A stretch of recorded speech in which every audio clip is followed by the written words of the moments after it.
Most games operate on a simple logic. Suffer now, overcome later, and watch the world heal at the end because of your actions. The deed performed by the hero or the protagonist is good, and it bears a good end. But in the ruins of Lordran, that logic is simply a lie, as there is no good ending in Dark Souls. The game presents you with a choice: link the fire or let it fade. Yet neither path is conclusive enough, nor does it offer a clear salvation for the world. Both endings are very cryptic, and when we are never really granted information beyond the ending cutscenes, by linking the fire, you are just extending a cycle that has already died. You are just a fresh log being thrown into a dying campfire. You repeat exactly what Gwyn did, sacrificing your soul to postpone the inevitable darkness. On the other hand, choosing to let the fire fade is just as unsettling, and while it's tempting to view this as a rebellion against Gwyn's propaganda, the game refuses to frame it as a liberation. The Age of Dark begins, but we are never shown what that actually means for humanity.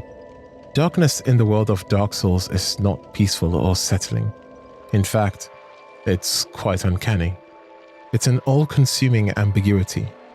It is the birth of the abyss, a descent into a void where fear and madness takes place. Ultimately, both the choice is an illusion of morality. One ending is stagnation, the other is uncertainty, neither being good or better than the other. And to understand more about why neither endings are good and lead towards a brighter future, we have to dive deep into the journey of the chosen undead. In almost every other epic fantasy, your journey is a trajectory of restoration. You find a world that is broken, and through your strength you mend it. You defeat the Dark Lord, the curse is lifted, the natural order returns. But in Dark Souls, this trope doesn't exist. Bosses are hollowed out husks. They are fragments of the sanity they used to be. All the bosses that you face throughout your journey are not bad or terrible creatures by any means. Take, for example, Gwyn, the Lord of Sunlight. He was one of the lords who received a Lord Soul.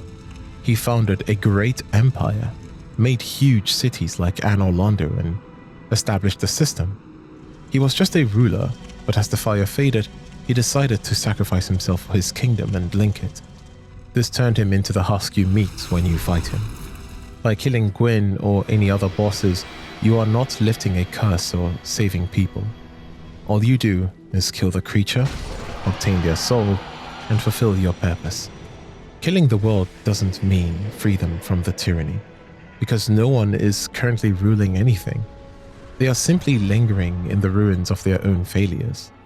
This creates a profound sense of hopelessness in the gameplay loop. In traditional games, every boss defeated feels like a step towards a brighter future. But contrary to that, in Dark Souls, every boss defeated feels like you defeated it out of mercy. This lack of progress is reinforced by the environment. As you advance, the world does not become safer. Every time you rest at a bonfire to heal, the enemies you previously defeated simply reappear. The world is in a state of stagnant crisis that refuses to change. Even the NPCs you attempt to aid are not spared. Almost every character you encounter is eventually met with a terrible fate, succumbing to madness or death, despite your intervention. By the time you reach the kiln of the first flame, the hero narrative completely collapses. The final arena is not a lavish throne room, but rather a heap of ash. You realize that the entire pilgrimage was just a long, agonizing walk to a funeral. You are not there to save Lordran, but to prolong its decay. The ultimate futility of this cycle is seen in Dark Souls 3, where the Ashen One, after he links the flame, burns with tiny flames that barely even reach his body. He sits by the flame as it slowly crawls over his body. Because the fire has been linked so many times, it does not burn in the same way it did. Contrary to that, in the first game, the chosen undead burns with massive flames as he links the fire. The effect, or relinking of the flame, is also seen in the Dreg Heap. Space and time have been physically buckled, and kingdoms are no longer separated by distance. They are piled on top of each other. When you look at the drag heap, you see the ruins of the earthen peak from Dark Souls 2 sitting on top of the high wall of Lothric, which is crushing the remains of Anor Londo. It is a literal pile of kingdoms crushed together. Also, the souls of Cinder, who shift seamlessly from a knight, a mage, and even a curved sword user, are fragments of all the beings who linked the first flame after Gwyn. So, it is more than evident that the fire was linked many times after Gwyn. Through the lens of Dark Souls 3, we see that restoration, which was promised upon linking the fire, was a mere lie. We also realize that the fire isn't fading because of a lack of will, but because there is nothing left to burn, which only means that the world itself wants the fire to fade. Before there was fire, there was an age of the ancients. It is a concept that is difficult to grasp because it is defined entirely by what it lacks. There was no life, but there was also no death. There was no light, because there was also no shadow. The world was a static, unthinking monochrome of grey crags, arc trees, and everlasting dragons. It was a world of static. Nothing changed because there was no difference in potential. It was a world that simply was, and it could have remained that way for an eternity because it lacked the spark of change. Then came the first fire. The narrator at the beginning of the intro of Dark Souls narrates, "With fire came disparity." This is the most important sentence in this part of the analysis, as the first flame was disruptive. It introduced the concept of dualism into a world of singular greyness.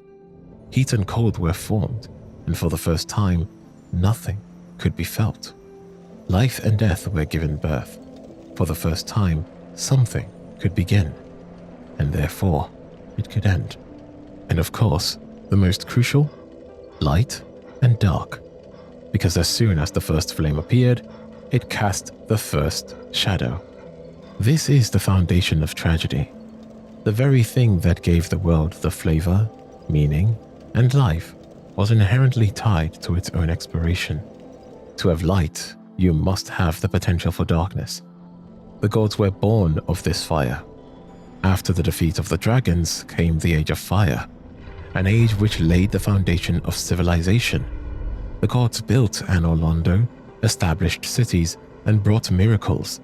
But because this age was fueled by fire, which is destined to run out of its fuel at some point, it's not a permanent state of stagnation, and it's bound to change. The tension of Dark Souls and what brought the events was based on the fact that the Age of Fire was never meant to be permanent. Nature dictates that after the day comes the night. The dark soul of the pygmy, the soul of humanity, was meant to take over when the first flame flickered out. But Gwyn, the Lord of Sunlight, was terrified of the dark. He saw the Age of Man not as a natural successor, but as an existential threat. This is where the foundation cracks. Instead of allowing the world to transition into its next natural phase, Gwyn committed the ultimate disparity. He sacrificed himself to the fire, turning his own body into a fuel source to keep the fire from dousing. When Gwyn sacrificed himself to the first flame, he did more than just burn his body. He committed a fundamental transgression against the very laws of the universe he had helped create. The disparity that the first flame introduced was a system where light could only exist in relation to the dark, and life only in relation to death. By forcing the flame to continue burning past its natural expiration, Gwyn essentially jammed the gears of reality. He attempted to create a world of only light, but in doing so, he stripped the light of its meaning and turned the natural progression of the world into a stagnant, agonizing loop. The most visceral consequence of this transgression is the undead curse, which represents the horrific breakdown of the boundary between life and death. Because the source of life, the flame, was being artificially sustained, the destination of life, the grave, became inaccessible. Gwyn's refusal to let his age die meant that humanity was denied the right to die as well. Instead of returning to the dark as nature intended, humans became undead, trapped in a state of perpetual decay where the soul is slowly stripped away until only a mindless hollow husk remains. This cosmic lie was further manifested in the physical environment through the grand illusion of Anor Londo. To hide the approaching twilight of the gods, the city of the sun was bathed in a permanent golden glow, a fake sun maintained by the sorcery of Gwendolyn. This illusion served as a psychological shield, convincing the world that the Age of Fire was still at its zenith, when in reality, the shadows were already lengthening. By denying the shadow its natural place, the gods created a world of hollow facades, where the inhabitants lived in a beautiful sun-drenched dream while the actual universe outside was rotting in the cold. Ultimately, this refusal to accept an ending caused time itself to lose its linearity and begin to stagnate. In a healthy universe, the beginning has value because it leads towards a conclusion, but when the end is indefinitely postponed, the present becomes a thick, impenetrable mire. Time in Lordran is described as convoluted, with heroes from different eras drifting into one another's worlds like ghosts. This isn't just a quirk of the setting. It is the physical result of a timeline that has nowhere to go. Because the world was kept on life support, the flow of history stopped being a river and became a swamp, eventually leading to the physical collisions of lands and eras we see at the end of the cycle. By trying to save his beginning, Gwyn ensured that nothing could ever truly start again. While Gwyn and his peers claimed the grand flashy souls of light, death, and life, the furtive pygmy claimed the dark soul. In the hierarchy of the Age of Fire, this soul was furtive.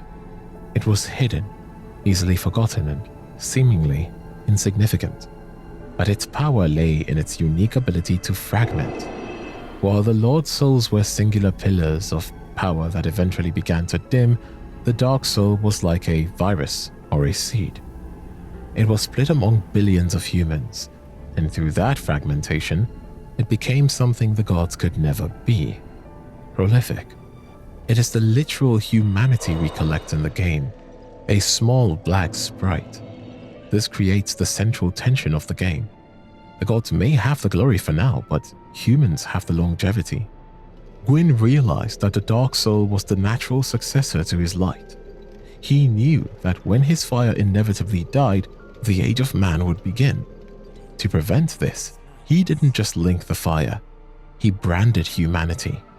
Fearing the infinite potential of the Dark Soul that the furtive pygmy found and the humanity that inherited it, he forced a ring of fire around the Dark Soul to contain its powers, and made every new human assume a weakened form and bear the dark sign. But a physical brand was not enough to ensure eternal subservience. Gwyn knew he needed to capture the human spirit as well. This led to the creation of massive cultural organizations like the Way of White. As the oldest and most religious institution in the world, the Way of the White functioned as a propaganda machine centered around the veneration of the gods of Anor Londo. By cultivating a cult of fire and spreading miracles, which are essentially recorded tales of the gods' power, they ensured that humans would not only serve their masters, but worship the very system that enslaved them. They taught humanity that the linking of the flame was a sacred duty, rather than the horrific recycling of their own souls. The tragedy deepened centuries later as the first flame naturally began to flicker. Because the dark sign used its power of the flame to keep the dark soul contained, the fading of the fire caused the seal to crack. This is why the undead began to appear. As the fire weakened, the dark soul within humans began to leak out, bringing them back from the dead, but at a terrible price. The dark sign, still desperate for fuel, began to consume the very humanity it was meant to contain. But to add to the ultimate move of propaganda, Gwyn essentially sacrificed himself to the fire. By becoming a martyr, he provided the perfect symbol for his propaganda.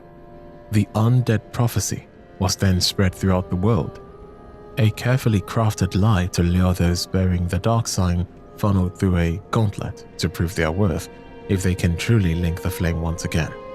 Every hero who eventually rekindles the flame is simply perpetuating the greatest sin. They are choosing to burn themselves and the collective dark soul of their species to keep a stagnant god-driven world, which is basically surviving on life support for a few more centuries, remaining nearly hollow and trapped in a cycle that was never designed for their benefit. But to understand that letting the fire fade and becoming an ally to the dark is no better option than prolonging Gwyn's Age of Fire, if the Age of Fire is just a prolongation, then the Age of Dark is what happens when cancer takes over. The marketing for the dark is brilliant. The primordial serpent Kath, who whispers of a true Age of Man, a time where we are no longer fuel for the gods, but look at where the dark actually took root, and the liberation starts to look like a slaughterhouse. Take Ulasil. This wasn't a kingdom destroyed by Gwyn. It was destroyed by its own curiosity. When the residents of Ulasil were pursued by a tooth serpent which disturbed the grave of Manus, father of the abyss, they didn't find freedom. They found a transformative rot. The dark didn't make them into powerful creatures. It mutated them into bloated, multi-eyed monstrosities with elongated limbs and mindless, violent tendencies. Their humanity didn't empower them. It went wild. It became a physical weight that warped their bodies until they were no longer human at all. Gwyn was so afraid of the dark that he gave the four kings of New Londo a fragment of his own Lord Soul to keep them tethered to the light. But when they embraced the dark and learned the art of life drain, the results were catastrophic. Life drain is the ultimate expression of the dark. It is purely parasitic. A good example of this would be the Dark Wraith. They mindlessly roam the streets of New Londo and use this ability to hunt their own kind for fragments of their humanity. To stop this, the gods had to flood the entire city, drowning thousands of innocent people just to seal the dark away. The most chilling evolution of the dark is the concept of the deep. Through the eyes of Aldrich, Saint of the Deep, we see that the dark eventually settles. Just as sediment sinks to the bottom of the pond, the dregs of humanity, the darkest, heaviest parts of our nature, sink to the bottom of the reality. This is also reflected in the Merkmen of the Dreg Heap. These are literal piles of dregs that have taken on a vague, melting human shape. They represent the end state of the human soul, a heavy, wet sludge that has lost all form and individuality. The Herald Knights in the Ring City serve as a warning of what happens when the dark overflows. These massive warriors came seeking the Dark Souls, but instead they were consumed by it. Their armor is still there, but their bodies have been replaced by a pulsing dark void. Notice their faces, or rather the lack of them. Where a head should be, there is a gaping maw of dark void. This is what the dark does. It ceases to be a soul and eats the host from the inside out, leaving only a mindless shell that exists only to consume more. Nowhere is the predatory nature of the dark more evident than in the tragedy of Dark Eater Vendyr, who was an archdragon, a descendant of the immortals from the Age of Ancients. The gods brought him up, and essentially, he was assigned to do an eternal task, which is to guard the ringed city from the dark. He was meant to consume the spreading abyss so it could never threaten the light. But even an immortal dragon has a limit. Vendyr, after fighting and consuming the dark for eons, was corrupted by it. It had fundamentally eaten him from the inside out. It has rewritten its DNA. During the fight with Vendyr, he breathes abyssal flame, a purple, laser-like fire that doesn't just burn but annihilates. His scales, once legendary for their invulnerability, are encrusted with dark crystals. A tragedy is that Vendyr did his job too well. He consumed so much dreg that he became a vessel for them. He is the ultimate proof that the dark cannot be defeated or managed. Even the most powerful being in existence was eventually hollowed out by the sheer relentless weight of human darkness. Your fight with him isn't a hunt. You are literally slaying him to prevent more darkness from spreading. The final example of the corruption of the dark is Guile. Guile was a slave knight, a class of warriors used by the gods as disposable fodder in wars that didn't concern them. He survived eons of misery only to be given one final impossible task by the Painter Girl in the painted world of Ariandel. Fetch the pigment of the dark soul. She needed this essence to paint a new, gentle home. A world that wouldn't rot like the one they lived in.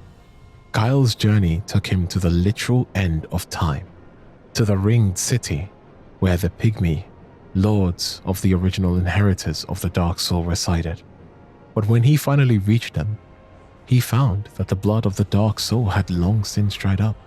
It was no longer a liquid pigment that could be harvested. It has become a stagnant part of their ancient, withered bodies.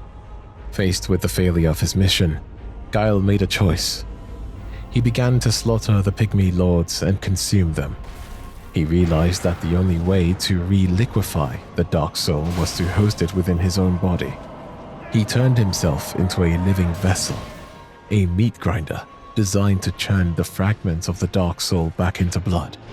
But the dark soul is not meant to be held by one person. It was designed to be fragmented, split among billions of humans. By gathering it all into himself, Guile did what Vendyr did. He invited a pressure into a body that no mortal frame could withstand. When you finally encounter Guile at the end of the world, he is unrecognizable. He has grown into a massive haunched beast. His cape has become a pair of tattered bloody wings. Most importantly, his humanity is physically leaking out of him in the form of dark screaming phantoms. This is why the Age of Dark is no better than Gwyn's Age of Fire. Gwyn's world is a desert of dry ash. The Dark's world is a swamp of wet rot. One chokes you with heat and stagnation. The other drowns you in cold and weight. No ending in Dark Souls is better than the other. You are just presented with a choice, and you have to pick the poison. An option where, regardless of what route you take, it doesn't turn the world into a better place. For eons, the inhabitants of Lordran and Lothric were told that the only options were the flame or the dark. This was the ultimate victory of Gwyn's propaganda. He made it possible to imagine a world that didn't revolve around his first flame. Even the Age of Dark is refined by its relationship to the fire. It is the shadow cast by the dying ember. But what if the better ending isn't a replacement of one another? What if the best thing for the world has the one thing everyone was too terrified to allow? The end of the cycle. In the end of fire ending of Dark Souls 3, the Firekeeper holds the last sputtering ember in her hands and simply lets it fade. The screen goes black. For the first time in the history of the franchise, the player is left in absolute, true silence. This is the only ending that feels better and merciful. If we hypothesize a better world, it is one where the laws of disparity are finally allowed to rest. Without the fire-warping reality to stay alive, the dreg heap would stop growing. Kingdoms would stop colliding. History would finally be allowed to have a past that stays in the past, rather than a present that is a pile of recycled ruins. In this hypothesized better world, the undead curse is lifted because the engine driving it, which is the dark sign, has no fire left to draw from. Humans would finally be allowed to die. The horror of hollowing would end not because we found a cure, but because we allowed the natural conclusion of life to return. We see a glimpse of this better reality in the Painter Girl's world. She uses the blood of the dark soul, the very essence of humanity, not to rule, but to create. The world she describes as cold, dark, and very gentle. This is the key. For 3 games we have been told that dark means abyss, but the painter suggests that dark can be gentle. It can be a place of rest, a world that is better for its inhabitants, that would function like a cold winter night, a time for reflection, and for the ground to lie hollow before something that is not entirely new, something that is not born of the first flame. If I were to hypothesize the truly good ending, it would be the sovereignty of the individual. Imagine a world where the Ashen One doesn't just let the fire go out, but destroys the kiln itself. A world where the souls we have spent 3 games collecting are returned to the earth and not fed to a flame, not consumed by the abyss, but simply released. This would be a world of true dark, which is different from the abyss. The abyss is the dark soul screaming because it's being suppressed. True dark is the dark soul at peace. It would be a world that looks less like the nightmare of Ulasil and more like the quiet snow-dusted woods of Ariandel, without the rot. It would be a world where gods are a forgotten myth, and hollows are simply people who have finally found the sleep they were denied for 10,000 years. However, we have to be honest with the lore. By the time we reach Dark Souls 3, the world is so far gone, so ashy and crushed that a better ending for the current world is impossible. You cannot fix a vase that has been grounded into dust. This is why the End of Fire is the most authentic conclusion. It is an admission of failure. It is the doctor finally turning off the machine and letting the patient pass away in peace. The better world isn't Lothric or Lordran. It's whatever comes after the silence. As the Firekeeper says in the darkness. But one day, tiny flames will dance across the darkness, like embers linked by Lord's pass. She isn't talking about Gwyn's flame. She's talking about the natural birth of something new. The better ending is the realization that we have to let the old world die completely and utterly before a world that is actually worth living in can begin. But perhaps the tragedy isn't just in how the world ends, but in the legends we were forced to kill along the way.